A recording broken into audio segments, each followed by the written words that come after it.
बघा, आजच्या दिवशी माझ्या म्हणजे पुतण्याचं लग्न आहे, तर त्यांचं आमचं मुहूर्त जे विधी आहे ते चालू असताना मला कॉल आले आणि त्या प्रसार माध्यमातून मला आज एकदम म्हणजे मला खूप वाईट वाटतंय की अशी बातमी आली की शहर अध्यक्षपद माझा राजीनामा घेता कोमल पाटील यांना दिलाय. हे अत्यंत चुकीच्या गोष्टी आहेत. सर्वप्रथम तुम्ही आमचे शहर अध्यक्ष म्हणजे कोणीच कुठलंही पद असू दे त्याचा राजीनामा स्वीकारणं गरजेचं असतं आणि त्याच्यानंतर तुम्ही ते दुसरं नियुक्त करू शकता. परंतु असं काही न घडता डायरेक्टली तुम्ही त्यांना नियुक्त पत्र दिलं आणि सगळीकडे म्हणजे सोशल मीडियावर सगळीकडे ते व्हायरल झालं की असं असं पद तुम्ही त्यांनी डिक्लेअर केलेली आहे. हा सर्वस्वी माझ्यावर झालेला अन्याय आहे. आज 12 वर्ष शहर अध्यक्षपद जे चालवते आहे, आज मी माझ्या हिमतीवर माझ्या ताकदीवर आणि सर्व महिला सेनेला एकत्रित घेऊन मी करतेय. कुठल्या पण महिलेला कधी पण जाऊन विचारा की ताईचं काम काय आहे.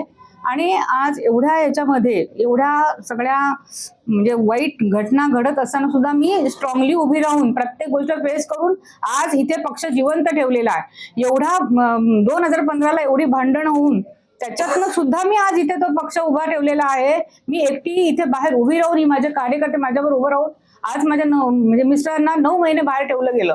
ज्या काही त्यावेळेस जे वादविवाद झाले त्यावेळेस पक्षाची भूमिका 0 होती. कोणीही माझ्यासाठी इथे आलं नाही की माझ्या मिस्टरांसाठी इथे आलं नाही, तरी सुद्धा मी एकटी लढत राहिली. कारण शेवटी मला इथलं माझं अस्तित्व म्हणजे टिकून ठेवायचं होतं. माझा पक्ष इथे मला टिकून ठेवायचा होता. 50 मतांनी माझी हार झाली होती त्यावेळेला, तरी सुद्धा नाही. ह्या चुकीच्या गोष्टी जर घडल्या आहेत, माझ्याकडे एवढा मोठा पद असताना त्यांनी मला पहिल्यांदा कळवायला पाहिजे होतं. आज पक्षाला मी आज संघटना बांधलेली आहे. आज मी माझ्या स्वतःच्या स्वबळावर खर्च करून सगळं करून मी आज महिला संघटना वाढवली, शहर संघटना वाढवली. आज माझ्या पूर्ण वॉर्ड बांधून ठेवला. वॉर्डचे माझे किती नंबर बदली झाले, 100, 74, 35, आता 27 आहे. याच्यात सुद्धा मी माझं अस्तित्व टिकून ठेवलेलं आहे. मग अशा परिस्थितीमध्ये मला म्हणजे साईडला करून जर तुम्ही दुसरं पद ठेवताय ते चुकीचं आहे ना. माझा असा काही विचार नाही आहे किंवा मी असं काही करणार पण नाहीये.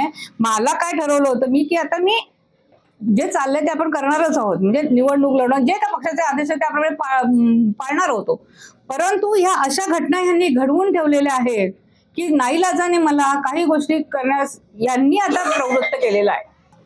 आता ह्याच्यात म्हणजे दादांना मी वेळोवेळी सगळ्या गोष्टी सांगत राहिली. मला जिकडं तिकडं प्रेशर होत होतं, येत होतं, ह्या येऊन बसत होतं. माझ्यापर्यंत कोणी आलं, मी कोणाच्या ऑफिसला गेली नाही, कोणाच्या म्हणजे कोणी मला केला नाही. परंतु जे इकडे येऊन बसत ते मला कळत होतं. या प्रेशरमध्ये त्यांना कॉन्टॅक्ट करायचा प्रयत्न केला, परंतु त्यांनी माझं म्हणजे फोन पण नाही उचललाय आणि मेसेजला रिप्लाय पण दिले नाही. मग याचा अर्थ आम्ही काय समजायचं. आणि मला सांगितलं जातं की दादा मुद्दाम तुमचा फोन उचलत नाहीये, मुद्दाम फोन करा. मी असं काय गुन्हा केलाय का? कुठे त्यांनी मला बघितलं कुठल्या ऑफिसमध्ये, कुठल्या दुसऱ्या नेत्याबरोबर बघितलं, कुठल्या पक्षातल्या लोकांच्या बरोबर बघितलं नाही? बघितलं. मग कारण काय हे मला पण कळलं पाहिजे. माझं काय चुकलं हे मला कळलं पाहिजे. आणि हे जोपर्यंत कळत नाही तोपर्यंत मी म्हणजे कुठली माझी भूमिका मी स्पष्ट त्यांना म्हणजे नाही सांगणार आहे. जे काय करायचं ते माझा वेळ येईल तेव्हा मी तुम्हाला पण कळवेनच.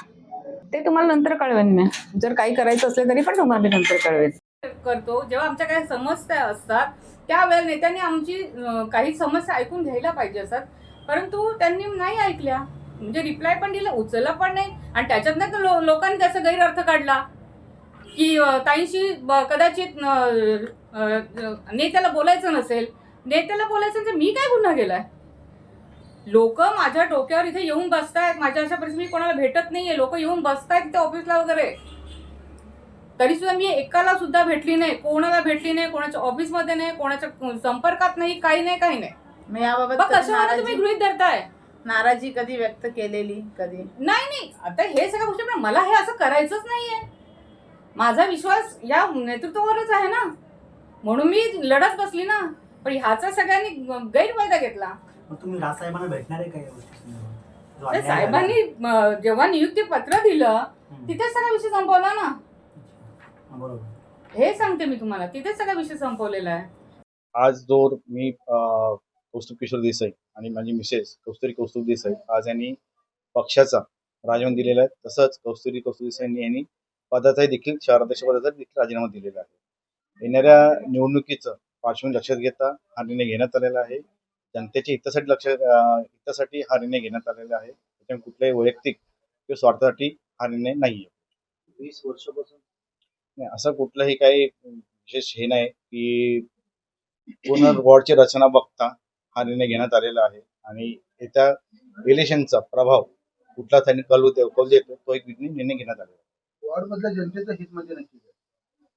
वॉर्डाचे हित म्हणजे जनतेच्या हितासाठी की आज वॉर्डामध्ये कुठल्या प्रकारचं काम करताना जे अडचणी येत आहेत किंवा जो निधी उपलब्ध होण्यासाठी जे अडचणी येत आहेत त्यासाठी हे सगळं निर्णय घेण्यात आलेलं आहे. पुढची राजकीय वाटचाल काय असणार आहे? कारण गेल्या काही महिन्यांपासूनच चर्चा होती की कौस्तुभ देसाई शिवसेना शिंदे गटात प्रवेश करणार आहेत. अनेकदा या संदर्भात बातम्या देखील प्रसिद्ध झाल्या होत्या. पुढची वाटचाल काय असणार, शिवसेना की भाजप? मला अजूनही ह्या गोष्टीवरती मी निर्णय देऊ शकत नाही कारण की मला बीजेपी कडून मला काही बोलणं चालू आहेत आणि शिवसेना शिंदे गटाकडून पण मला बोलणं चालू आहे. याचा निर्णय 2 दिवसात सांगू.